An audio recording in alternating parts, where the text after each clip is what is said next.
Hello, welcome back to Beyond the Campfire, where today we are talking about an Indian boogeyman. Hey man, I'm the Indian over here. So, Today I am taking your role. yeah, man. Welcome back to Beyond the Campfire. I am Stephen the Indian, alongside Will the Cowboy, who is doing his best Indian accent right there. And Trying. yeah, today's legend, we're going to India, my motherland. I was born here in the U.S., but by ethnicity, if you're watching on YouTube, you can clearly see that I am in fact Indian. If you're listening only, then maybe you can tell that. But um, Yeah, no, guys, he nonetheless, sounds white. if you have been here before, welcome back. We are always happy to have our s'mores coming and listening up. If you are new to the podcast, welcome. Again, we're a cowboy and Indian that talk about ghosts, cryptids, conspiracy theories, and all the like. So if you like our content or if you like today's episode, be sure to subscribe. You can also find us on TikTok, Instagram, and X, where we try to post sometimes things throughout the week. So yeah, Mhm. just follow us there. Be on the lookout for that. Anything I'm missing before we officially get started? Alrighty. Oh, Cool. So today we are talking about the Naleba, which is pronounced Nale Ba. So it's not Nale Ba, it's not Nale Ba, it's darn. Nale Ba. Nale Ba. Nale Ba. All right. And our story today starts in India, specifically South India, in the 90s. So, if you guys have been listening for a long time, you know that I am Punjabi. So, I am actually from North India. And, the stereotypical Indian accent that Will was doing just a second ago, that is the South Indian accent. So, That's where all the scam callers are. yeah, there you go. There you go. So, most of the time, if you are getting scam calls, it's from somebody from South India, So North what India. we're hearing is, before we get started, is that Steven wants you guys to know he is not responsible for your grandma selling her social security information. Um, that's not him. Yep, that is not me. So yeah, blame the other kind of Indians. It's Okay, them daggum Southerners. so what is the Nalaba? Unlike some of the other things we've talked about, some of the creatures we've talked about has like centuries of history and lore, and or if not centuries, at least several decades. But the Naleba is newer in history, right? It first started to be reported in the 1990s, Mhm. and what it is supposedly a woman that at nighttime, specifically after midnight, knocks on your door. When you ask who is it, she responds in a voice that sounds either like your mother or your sister or your daughter or somebody else close to you. Maybe Mhm. a lover, or if you're single, or it's an ex from the past, something like that. And that was when Steven beat up the Nalaba because he thought it was his ex. For sure. Um, I'm not going to spend too much time talking to this, but on a bit of a personal note, I am no longer a single man. Are we gonna say that now? Is that like now? Like Well, I'm getting ahead of it just because like I guess you could still make jokes about me being single because I have been single for a while. well, yeah. But uh, but yeah, so we'll see. Maybe the Naleba comes up to my door tonight and sounds like my lady friend, right? Who knows? If you guys are wondering what her name is, it's Bill Witch. That there we go. There we go. So I'm not sure if Anyways, she's comfortable with me saying her actual name, but yeah, sure. Yeah, Bellwitch. I'm dating the Bellwitch, guys. You guys caught me. All right. So, but anyway, so anyways, Naleba, yeah, that's pretty creepy, right? Imagine you're sleeping at night, hear a knock at your door. It's like 1 a.m. or something. You run over. You're like, "Who is it?" And it's like your Mima or something speaking. But Mima has been dead for 3 years. So Yeah. a It little freaky, reminds me of a little weird, right? Just a yeah. little bit. Well, what's freaky is all I can imagine in my head the voice that I'm hearing right now, the Nale Ba trying to talk to me. For those of you who don't know, I have a music app that like I download music from YouTube and stuff. I still do that, okay, but because I'm not paying for Spotify Premium. But anyways, um, and because like I can archive voicemails, there's this really funny voicemail I got one time from somebody, and all I can hear in my head is that voice, and it was like, William, William, answer the phone. And if you guys don't know who that was, it's Steven. You remember that? I do remember that. Is that was I trying to sound like Mort? Is that his name from the Yeah, I think you were. And I like, but it's hilarious because that's what I'm picturing in my head when I imagine it is that voice you did. oh Let your grandma in. You've been dead for 3 years, woman. Get out of here. Go back to hell. so Nale Ba, we don't actually know what it looks like because and actually some people know what it looks like, but But they're dead. yeah, so Nale Ba, when you open the door for it, let's just say bad things happen. Bad things happen, right? I feel like it always happens. Like, you know, Yeah, these yeah. stories, So, they it's a put you. mysterious female entity, roams the night, speaks in the voice of somebody you love. And when men open the door, yeah, this is a sexist creature today, right? So, you know, a woman Now, opens the door. Stephen. Yeah. Now, Stephen. In today's term, that's called a feminist. That- Neleba's a feminist. She's a girl's girl. She's truly a girl's girl, right? The She OG. the ladies. But if you got a Y chromosome, however, you're gonna be in a little bit of trouble. So What if I have an extra one? I good question. Maybe I'll have to ask He ChatGPT. has sympathy for the autistic. Yeah, I thought that was Down syndrome. Down syndrome. Well, isn't Down syndrome autistic? Like, isn't like autism like the broad umbrella, and then like everything kind of like. Right, but like some autistic people have an extra chromosome, but not all of them do. But like every Okay. Down person has an extra chromosome. Okay, so she has sympathy for Down syndrome people. I Thanks sure. for politically correcting me. Why not? I do have an aunt who has Down syndrome. So, hey, she's Indian. So maybe, I don't know. We take her to that part of the world and see what happens. So, nah, I'm kidding. I love my aunt. You're wanting to sacrifice your aunt. Anyway, so, oh no, no, wait. But my aunt is a woman, so she wouldn't have a Y chromosome. She'd have three X ones. So we'd have to find a male with Down syndrome because they would have. Okay, so anyway. You guys are getting some science lessons today. Didn't think you'd get that today, would you? So anyway, Yeah, you guys thought when Steven was like, "I'm not single anymore," he'd act a little different. But so my aunt with Down syndrome would probably be safe by virtue of her being a woman. Um, but yeah, if you had a dude, then presumably he might be in trouble. But yeah, what happens, right? What happens when you open this door? Well, the most common reported thing is that the man would fall dead on the spot. So no warning, no premonition or anything like that. I guess your only warning is hearing your dead mother or your dead child or whoever's at the door. That might be your only warning that something's not right. But damn, she must be that ugly. if someone Yeah, opened, they would fall dead.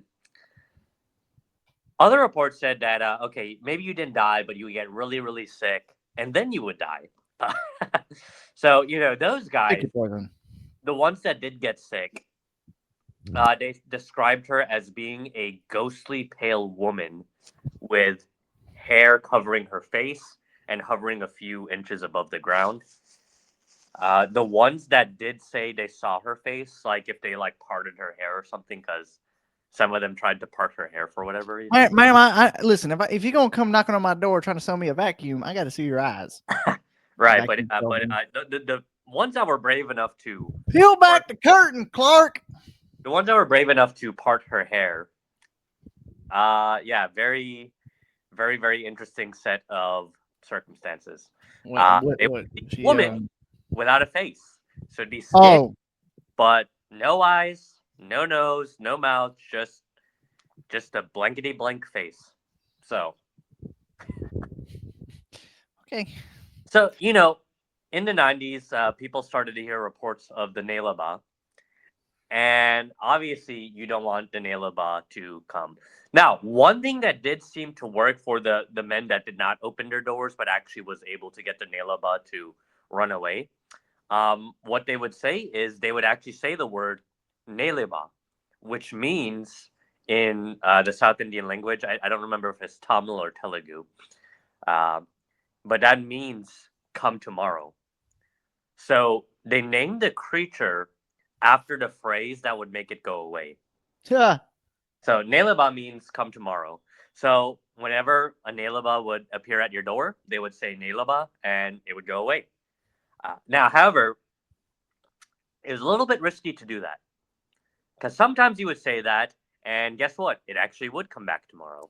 And then you gotta be like, haha, JK, I meant come back tomorrow. Right. So sometimes it would come tomorrow, and then you would say the same thing. However, some of the people, when they said come tomorrow, they heard the same voice, but the next night they heard it in their house. Like, Oh inside. hell nah, we burning this place down. I'm out of here. Right, right. So, not the best strategy maybe to say it out loud. However, one strategy that did work that caused it to completely go away was actually writing out the words Neleba on your front door. If you had it written out, the creature would go away and it would not come back again. Now, my question is, because like you're saying that they're telling me how it looks, and so like people open the door and they see it, they get sick, they die, or they fall dead on the spot. My question is, because like if it is maybe your ex, right, or whoever, and maybe the person's not dead, so maybe like, oh, mom came to surprise visit me. My question is if I look in the peephole of my door, is that like a loophole? Um, yeah, See, that the that Nailabot didn't think but about that. that is a very good question. Look at the peephole. Hey, you're not my mom. From what it sounds like, there was something very important about opening the door because sometimes the Nailaba would like grab your door hinge and like try to come in that way. So I think you could actually use the peephole to get a look at it. Mm-hmm. Yeah, Good. as long as you're keeping your door closed, you're. You know why these creatures are in India and not America? Why is that? Because we got something called the Second Amendment. Uh, very true, very true. I'm actually going to get into why potentially Nailaba hysteria happened in the 90s. Because like this, like people actually believed in this thing. People, you would go to whole towns on everybody's door. Yeah. Nailaba was written out, like everybody's door. They were not messing around with this thing. Kind of feels like the satanic panic of the 80s. Yeah, yeah, for sure. One thing that was happening at this time was South India was growing a lot in population, so a lot of people were moving in, and Mm-hmm. so a lot of towns were going from where you knew everybody in your town by Yeah. name to where all of a sudden you have a lot of strangers living in your town now. So people didn't really know who their neighbors were. Sometimes with a lot more population in the land, people don't go to bed as early. So, you're seeing a lot of single women walking around in the streets at night after 12, after 1 a.m., at 2 a.m., at 3 a.m. And, India uh, doesn't always look very favorably towards women, particularly single women walking around at night. They like to think about some things about them, which, granted, I mean, hookers are a thing. So, Now, Stephen. Now. We had to talk about this earlier. All right. You got to use the politically correct term, ladies of the evening. Oh, that's right. That's right. Yeah. Lest we offend the ladies of the evening that listen to our Put podcast. some respect on their name. So, I don't know if there are any ladies of the evening. Could listening you from imagine we actually have like a hooker that watches the podcast? right. But if there is, I apologize for calling you a hooker. But maybe you should do that. So, anyway, at least not in India. They're gonna think you're a Nale Ba. So okay, so during the time there was this serial killer that became very famous. His name was he was called Auto Shankar. I think his real name was like Ganesh Shankar. But the reason they called him Auto Shankar, AUTO, is because he rode an auto rickshaw. If you don't know what that is, it's kind of like a mini motorcycle, and you could use it kind of like an Uber or a taxi. So, Auto Shankar, what he used to do is he would lure either young women or boys onto his auto rickshaw, and then he would drive them to a secluded area where he would kidnap, murder them, and sometimes even burn their bodies. And again, he mostly targeted women and young adults. We know he murdered them for sure. We don't know if he did anything else with them because the bodies were burned. So, it's hard to get evidence of if he did anything Yeah. on that. Um, but yeah, obviously, this terrified neighborhoods. It became national news. He was arrested in 1988, was Good. executed in 1995, but nonetheless, you know, people were afraid that, hey, there could be other things going on. So his crimes, and there was actually a couple other serial killers wandering around southern India at the time, but their actions definitely made a climate of fear and hysteria that Mhm. made creatures like the Nale Ba seem a little bit more believable. Yeah. Um, you can look at other things we've talked about, like Jack the Ripper, right? When Jack the Yeah. Ripper was around, that caused a surge in Victorian ghost stories. The Satanic Panic of the 1980s. There were actual kidnappings that were happening in the 80s, and so that kind of contributed to some Yeah. of it. So, uh, yeah. So that is the Nailaba. If it's past midnight, you hear scratching at your door, and you hear someone talking in your mom's voice or your daughter's voice or something. First thing you want to do, right? So, like, let's say you hear your wife's voice. First of all, check to see. Wait a second, is my wife here? So some people heard their wives. They ran to another room, saw their wife sleeping on their bed, and while they were looking down at their sleeping wife, continued to hear their wife's voice at the front door. I'm Right? trying to think. Like, I feel like I've either heard a story or we had a story on this podcast of a witness to where there's a guy who like it was a skinwalker maybe or something. Mm. No, it was like the black eyed children or something.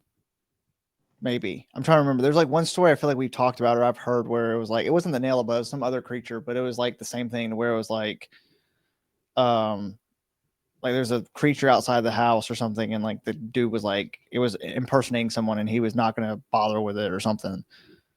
I can't remember. I yeah, I can't remember off the top of my head either. But yeah, so the way to survive the Nelaba is stranger danger. Yeah, yeah, basically, right? So because yeah, that's what people were fearing at that time, and things like that.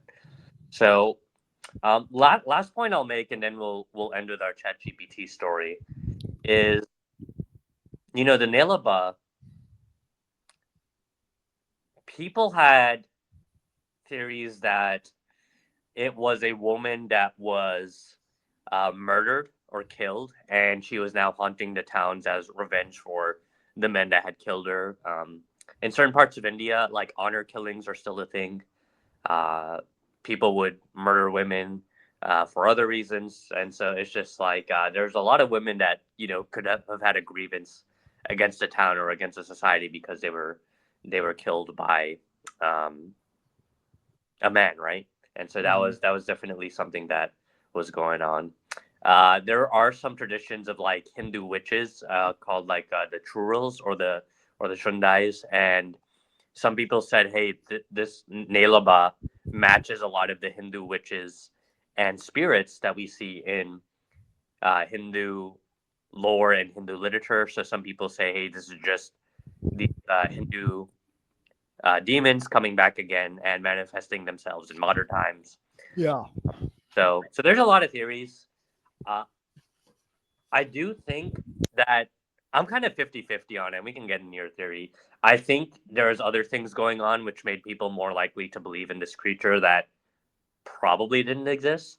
At the same time, though, I do believe in spirits. I do believe in demons, and it's just like, hey, I mean, it's not impossible that in India, which is very very spiritual, where a lot of people are doing like weird spiritual stuff, that a creature like this could manifest itself, right? Right. So I'm kind of 50-50. I could see it going either way. But do you have a theory? Do you think this thing actually exists? Do you think it doesn't? What are your thoughts? Well, my quick question, I'm gonna ask you before I answer. When we hear, we're talking about these people that have actually died, is there actual documentation of death? So there are people that have died under mysterious circumstances that the family later attributes to. However, because they died, like we can't actually ask the people, so the family saying it could just be them being Yeah. hysterical. The ones that are sick, so sometimes when people are sick, they report like seeing all kinds of weird stuff. So Mhm. they actually seeing something, are are they just really sick, and so they're just saying they saw something? Who knows, right? But does that Right. kind of answer your question? I guess I kind of answered my question because like I didn't know if there was like actual documentation to say this guy died, and it was he opened like when we found his body there was no stab wounds, no other cause of death. He just was standing and it fell backwards from his door and was dead. Because if there was like some cases of that, then I might have leaned a little bit more into saying maybe the Nale Ba is real. You know, I could toss this coin up in the air and say 50-50. You know, um, it's interesting that it came out in the 90s and really only became popular in the 90s, right after a famous serial killer was murdered and, so forth. Um, so, like, that I could see being more of a hysteria thing. And that if anybody did die, who knows? If people got sick, who knows? It could have been, like I said, mass hysteria where people were like, oh, I swear I saw the same thing. And that's why I'm laying in this hospital bed dying, you know. But on the other hand, I do kind of agree with you a little bit where, you're talking about the Hindus, spirit gods and stuff. And like, we do know, like me and you believe in demons, and it's not too far fetched to say that a demon could kill someone, you know? So like I said, I'm kind of I feel like I'm a little bit on the fence, and I can lean either way. So I could either say this is mass hysteria, or I could say there is something supernatural happening. But do I think there's some creature in India knocking on doors and impersonating people? Possibly, but do I think there's a better explanation? Yeah. Yeah, for sure. So who knows? It hasn't been seen in a while. It was something that, again, you could have gone to a town in South India and seen Nale Ba written on every single door in that town because they're so afraid. Some people still do write it on their doors today, but like it's a lot less popular. It's kind of faded into the distance. There hasn't been Yeah. many things that have come, but um, with that said, I think any questions, comments, or concerns before we wrap up with our ChatGPT story? I think that's it. Okay. All right. Without further ado, we have our ChatGPT story, Beyond the Campfire, Come Tomorrow, a Will and Steven story. The sun was sinking behind the coconut trees when Will and Steven arrived in the towny Karnataka village. Every home had the same strange phrase painted across its doorframes: Nale Ba, come tomorrow. Stephen adjusted his backpack, scanning the place with a mixture of concern and familiarity. This is the heart of the Nale Ba legend, he said. If anything supernatural is happening, it'll start right here. Will scratched his blonde mustache. Well, somebody's got to figure this out. Folks are scared out of their minds. Before heading deeper into the village, Will pulled out his phone and called his wife. Maddie? Hey, darling, just checking you. Yeah, I'm with Steven. Yeah, India. No, we're not going to do anything stupid. Steven smirked. Okay, love you too, Will said, and hung up. Steven muttered, She deserves to know you're alive before you chase some demons that mimic people's voices. Will laughed. Relax, I'm always careful.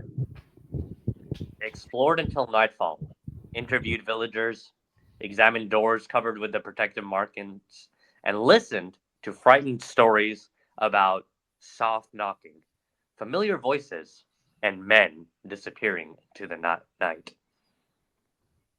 It feels like something is imitating trust, Stephen said. Or someone, Will said. Ghost or no ghost, boogeyman or no boogeyman. Back in the 80s and 90s, there were real monsters in these parts. Serial killers, traffickers. Stephen stiffened. You're thinking of Otto Shankar. Yeah, evil attracts evil. With nowhere safe to sleep, they booked a cheap motel. They overheard the fan rattling, and dim yellow bulbs flickered like dying fireflies. As they settled in, Will sat on the bed, still thinking about Maddie. Crazy thing is, he said, I kinda miss her. A woman's voice drifted through the door. Oh, hell no. William? William, it's me. Maddie. Open the door. Will froze. Stephen's blood went cold. No, he whispered. Will, you called Maddie 2 hours ago. She's back in Georgia. But the voice sounded exactly like her. Soft, familiar, pleading. Honey? Our baby boy, our son, he's sick. Please open the door. You have to help him. Will stood up, trembling. Stephen, that's that's Maddie. I know her voice. I know it anywhere. Stephen grabbed his arm, strong and unyielding. Will, that is not your wife. The voice changed, sounding more desperate. Now sounding like Will's mother. Will, won't you help your wife? Won't you help my grandchild? Come on, son, please. You need to help your son. Will's breath shook. How how does it know her voice? That's the Nale Ba's power, Stephen said. It knows what pierces the heart. Will's hand was inches from the lock. Stephen pulled him away with intensity. Brother, don't you dare. We fight this spiritually. The knocking grew violent. The lights flickered. A cold wind somewhere swept under the door. Stephen held Will by the shoulders and bowed his head. Let us pray together. Will, still shaking, followed his lead. Lord, Stephen prayed, cast away the spirit of deceit at our door. Will closed his eyes. Protect us, protect my wife. Don't let us fall into these false voices. Suddenly, the air room shifted. A soft radiance filled the corners. Warmth pushed back the cold. And then, standing between them and the door, an angel appeared. It's our homeboy. With wings of fire, Michael, towering like a figure of golden stillness, charcoal eyes burning with authority, placed a hand toward the door, and the knocking stopped immediately. From outside the door came a scream, high, shrill, and agonized. Then the voice softened and wept. Michael motioned toward the door, opening it slowly. Stephen and Will walked out, and there, on the dusty ground, was a woman, hair tangled, sari torn, skin pale with the grayness of the dead. She lifted her face to them, tears running down her cheeks. I'm I'm sorry, she whispered. I I didn't mean to hurt anyone. I I only wanted justice. Stephen knelt beside her. Who are you? She looked up with hollow eyes. I I was murdered many years ago by a man who drove an auto rickshaw. He he promised me safety and and then he took my life. They never found my body. I wandered. I sought revenge. Will's throat tightened and he shook his head. Otto Shankar, he muttered. The woman nodded. Listen to me, Will said, voice gentle, kneeling to meet her gaze. He's dead. Executed. The man who hurt you? He can't hurt anyone. Not anymore.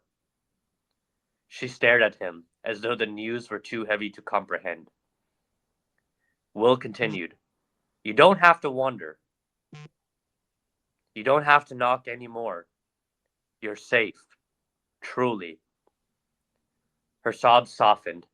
Her form brightened slightly, as if a hidden light flickered beneath her spectral skin. Stephen offered a prayer of release. May the Lord give rest to your soul and peace to your memory. The woman closed her eyes and smiled, a small, grateful smile. Her edges dissolved into moonlight mist, her figure faded, and then she was gone. The hallway fell silent. Will exhaled shakily. Stephen, she sounded just like Maddie. If if you weren't here, Stephen clapped his shoulder. That's why we do this together, as brothers. Will nodded. Yeah, together. They closed the door. The night grew still. And outside, every door in the village stood with the faded chalk words, Nale Ba, come tomorrow. But you would not come tomorrow. Not anymore. And See, with some of these stories, there's some of these stories where I'm just like, yeah, that wouldn't happen. Because I know what I would have done. When it started talking like Maddie, I would have been like, I would have grabbed the shotgun and walked to the door and been like, my wife sounds hotter than that. Would have like shot through the door. yeah, fair enough. Get back, Satan! Yeah, I'm always curious because usually it does make you like that. I don't know why it didn't make I you. don't. It's making me a. I can't say that word on this podcast. It's That's making me a wimp. That's for the Patreon. That's So, for the Patreon. mm. It's making me like a wimp. Maybe I rewrite it to where like you are, like the badass that you normally are, and then we put that on the Patreon. What about that? That works for me, man. Like, but no, I'm just saying, like, there's some of these stories where it's just like, I wouldn't do that. Like I would have. When you're like, Will, don't open the door. I'd be like, yeah, I know it's not Maddie, and I would have still opened the door and like pulled out a gun and been like, you see this? You don't have this here in India, but we have this in America. It's called the right to bear arms. There you go. Prepare to meet Jesus. We'll do a Patreon episode where we redo the story, and it's you absolutely going. So. Well, that's the funny thing is that's what I kind of did like with the reason why I think if you guys are curious of why mine are different from Steven's, with mine when I first started using, because I now use our like actual Gmail for ChatGPT, not my personal one now. I'm using our own. But whenever I do it, I always tell it, I'm like, we're not just like trying to investigate some of these things. Like with some cryptids, we're actually hunting them. And I'm like, I'm the kind of guy that's gonna go in guns blazing. Steven's the kind of guy that's gonna be sitting in the corner praying. And I think that's just kind of like our dynamic is so. Mm-hmm. But yeah, you got anything else for us? Or that's it? That'll be it. All righty. Well, we appreciate you guys for listening and watching, and make sure you guys follow us on Twitter and Instagram at Beyond Campfire. Like we said, we have a Patreon. There's some content there. I've got to get one video up, but we got some good stuff like our Halloween specials on there. And yeah, thank you guys for watching. And don't open the door. It's definitely not grandma.